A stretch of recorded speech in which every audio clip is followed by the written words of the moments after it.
आज मैं सीआरपीसी में जो संशोधन हुए हैं 2013 में और उसके बाद जो चेंजेस आए हैं सीआरपीसी में उसके बारे में बताऊंगा।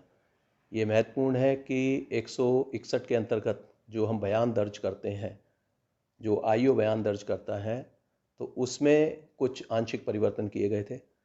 161 का सब सेक्शन 3, इसमें यह बता दिया गया है कि किसी भी पीड़िता का, महिला का जो बयान है वह महिला पुलिस अधिकारी या महिला अधिकारी द्वारा ही रिकॉर्ड किया जाएगा। दूसरी बात इसमें यह आई है कि उसका जो बयान होगा उसके ऐसे स्थान पर जाकर लिया जाएगा जहां वो अपने आप को सुरक्षित समझती हैं। उसका घर हो सकता है, वो ऐसा स्थान जो इच्छित स्थान है उनके द्वारा, ऐसी जगह पर आईओ को जाकर बयान लेना होगा। और वहाँ उनके अभिभावक, उनके माता पिता और भाई बहन, कोई भी उनका जो निकटतम जो रिश्तेदार है उसको वे रख सकती हैं ताकि वे निश्चिंत रहें। –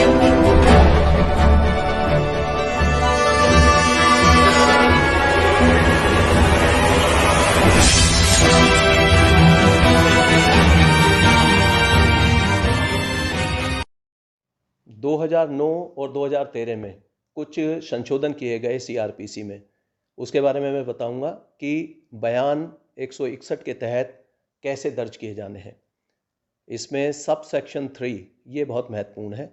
161(3) इसमें बताया गया है कि हम जब भी किसी ऐसी पीड़िता के बारे में बयान रिकॉर्ड कर रहे हैं जिसका संबंध ऐसे अपराध से है जैसे 376, 376A, 376D, 376AB, 376E और 354, इसी तरह से 354 के 354A, B, C और साथ ही कुछ 509 के केसेस या 326 के जो एसिड अटैक वाले मामले हैं, ऐसे मामलों में हमें ये ध्यान रखना होगा कि पीड़िता का बयान उसके निवास स्थान पर जाकर महिला पुलिस अधिकारी द्वारा रिकॉर्ड किया जाए।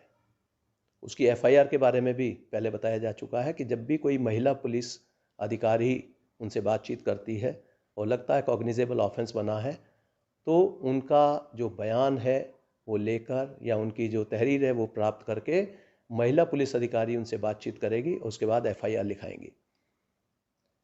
यहाँ ये बात बताना बहुत ही इम्पॉर्टेंट है कि जब वो बयान ले रहे हैं, बयान उनके घर पर या इच्छित स्थल पर, ऐसे स्थान पर जहाँ वो सुरक्षित महसूस करती हैं, अपने अभिभावक या अपने घर वालों को साथ रख सकती हैं, वहाँ बयान लिया जाएगा।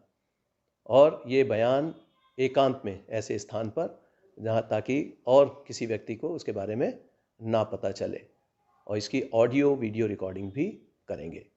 तो इस तरह के जो संशोधन हुए इनका विशेष ध्यान रखें। कॉग्निजेबल ऑफेंस का दर्ज किया जाना आवश्यक है। महिलाओं के संबंध में ये विशेष सतर्कता बरती जानी आवश्यक है।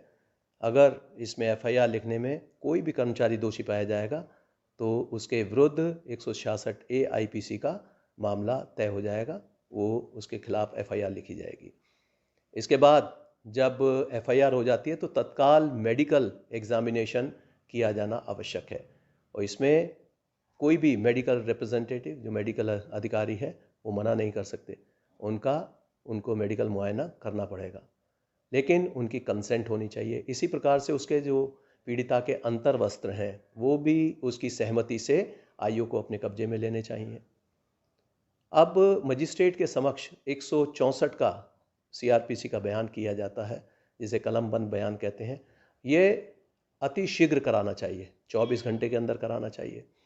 अगर 24 घंटे के अंदर आप बयान नहीं करा पाते हैं तो उसके रीजन्स 161 के बयान में या केस डायरी में आपको लिखने होंगे और ये मजिस्ट्रेट के समक्ष पेश करने होंगे। तो इसलिए किसी भी पीड़िता का बयान अति शीघ्रता से दर्ज करना होगा।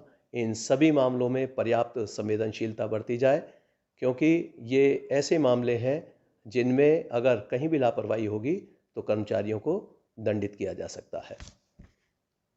शारीरिक व मानसिक रूप से दिव्यांग महिलाओं के लिए, पीड़िताओं के लिए ये प्रावधान बनाया गया है कि उनके घर पर या उनके ऐसे स्थान पर जहां वो चाहती हैं वहीं जाकर महिला पुलिस अधिकारी को उनका बयान लेकर एफआईआर पंजीकृत करानी होगी।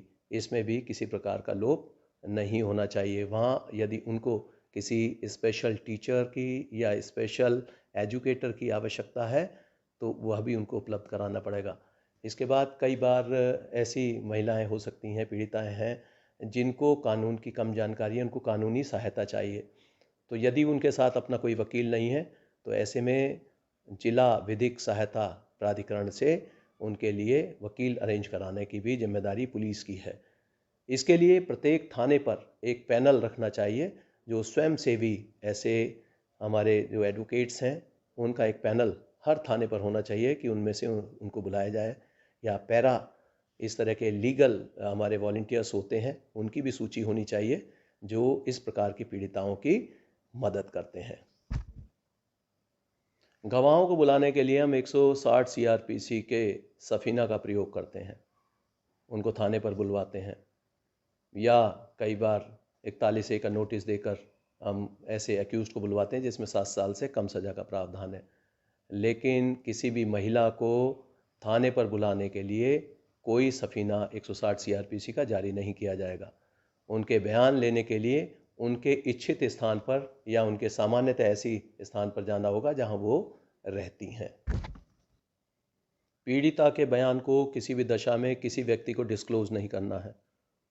जब 173 की रिपोर्ट, चार्जशीट या फाइनल रिपोर्ट जो भी आप दे रहे हैं, उसमें जो उसका बयान है उसके बाद ही जो कोर्ट के द्वारा जो कॉपी दी जाती है एक्यूज़ को, तभी दिया जाएगा। उससे पहले कहीं भी डिस्क्लोज नहीं किया जाएगा। यदि ऐसा किया जाता है तो इसमें भी विभागीय कार्रवाई के प्रावधान किए गए हैं।